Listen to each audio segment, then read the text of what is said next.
Sometime back, I did a devotional called Book of Questions. It was about how the Bible asks us as many questions as it offers answers.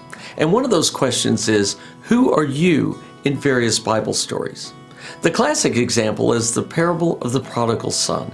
It's the story of a young man who seeks his inheritance early, goes off and squanders it in improper living, and then comes back to his family, tail dragging between his legs, hoping for just some crumbs to live on.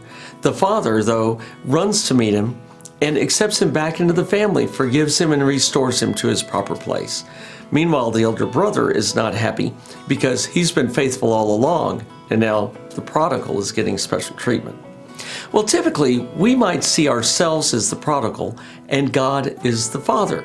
The prodigal, us. We go off, do the wrong thing, come back seeking forgiveness, and God is the forgiving father who restores us and reconciles with us. But you can also ask yourself, who else am I in this story? Am I like the forgiving father?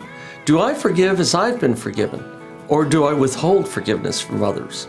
Am I the elder brother, kind of heart of heart, jealous of the younger brother, not agreeing with who God the Father will accept and not accept, and maybe thinking that he knows better than Dad? Is that me? Putting yourself into the story and seeing yourself from different perspectives poses new challenges to your life. How about the story of Israel's rescue from Egypt? We see ourselves as the holy nation of Israel, as the beloved children of God. But is it possible we need to look at ourselves as Egypt? Are we the ones who treat others as second-class citizens? Do we oppose God with our policies? Do we not listen and not change when we hear what God has to say to us? How about the story of the adulterous woman and the Pharisees wanting to stone her, where Jesus very cleverly intervenes?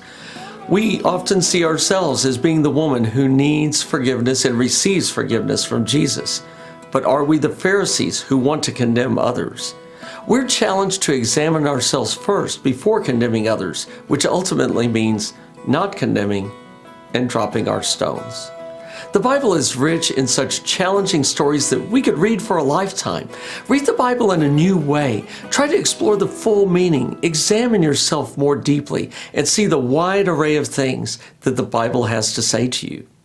Come back on Thursday, June 25th for my podcast, Trusting the Perfect Father, which talks about experiencing God as your Father. So subscribe to my YouTube channel now, like my Facebook page now, and let's keep talking about how to live a 7-day practical faith.